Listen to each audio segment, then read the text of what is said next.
Hai,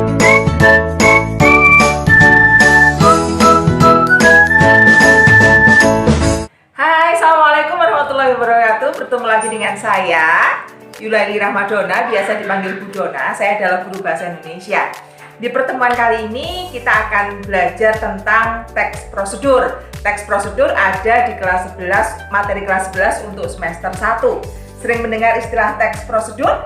Teks prosedur adalah teks yang berisi penjelasan atau langkah-langkah yang harus dilakukan untuk mencapai tujuan tertentu. Adapun tujuan penulisan teks prosedur adalah untuk membantu pembaca agar dapat melakukan atau membuat sesuatu dengan tepat. Berikutnya, struktur yang harus kalian ketahui perihal teks prosedur. Struktur yang pertama ada pendahuluan, ada materi, ada langkah-langkah, dan yang terakhir adalah penutup. Ciri-ciri umum yang harus kalian ketahui tentang teks prosedur adalah: pertama, ada tujuan tertentu. Yang kedua, berisi langkah-langkah kegiatan melakukan sesuatu. Yang ketiga, terdapat batasan atau aturan dalam melakukan kegiatan. Yang keempat, teks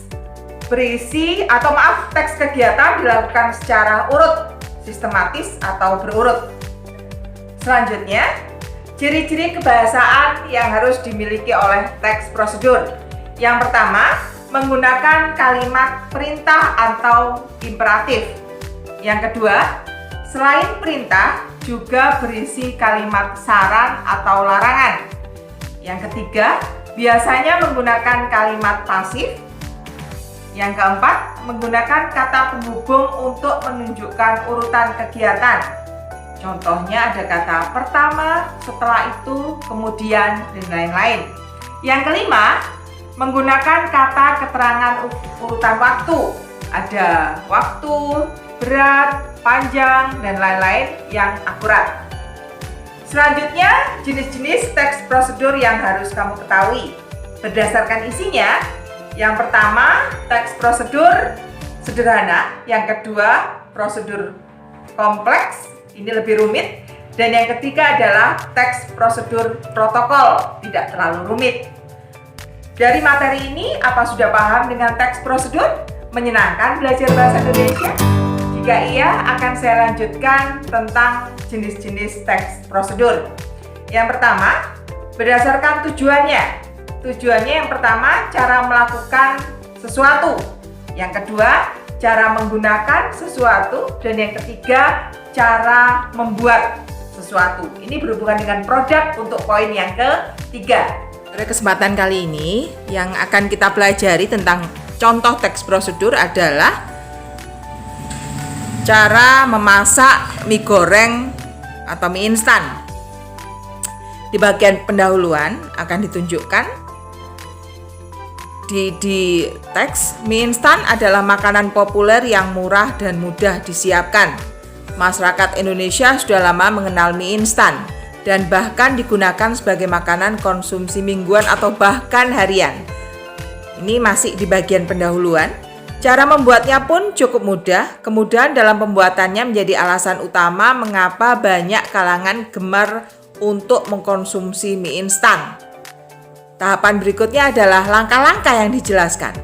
Prosedur pembuatan mie instan adalah sebagai berikut. Kembali harus diingat, urutan berurut dan harus sistematis.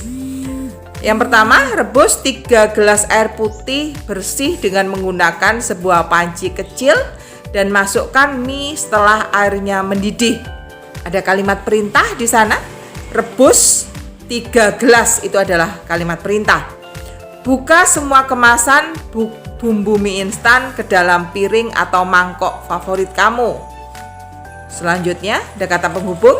Setelah mie instan yang direbus menjadi lunak, tiriskan dan tuangkan ke dalam piring atau mangkok maksudnya, yang berisi bumbu dan kemudian aduk agar tercampur antara mie bersama bumbu.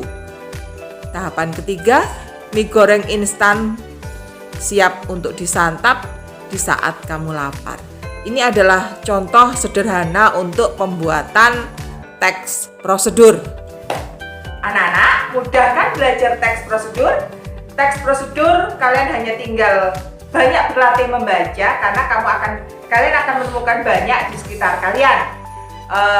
Mulai dari contoh yang paling sederhana saat kalian memasak mie instan, di kemasan kalian akan menemukan secara sederhana bagaimana cara membuat mie instan. Nah, di cara membuat mie instan, disitulah kamu menemukan teks prosedur yang sederhana. Menyenangkan belajar bahasa Indonesia?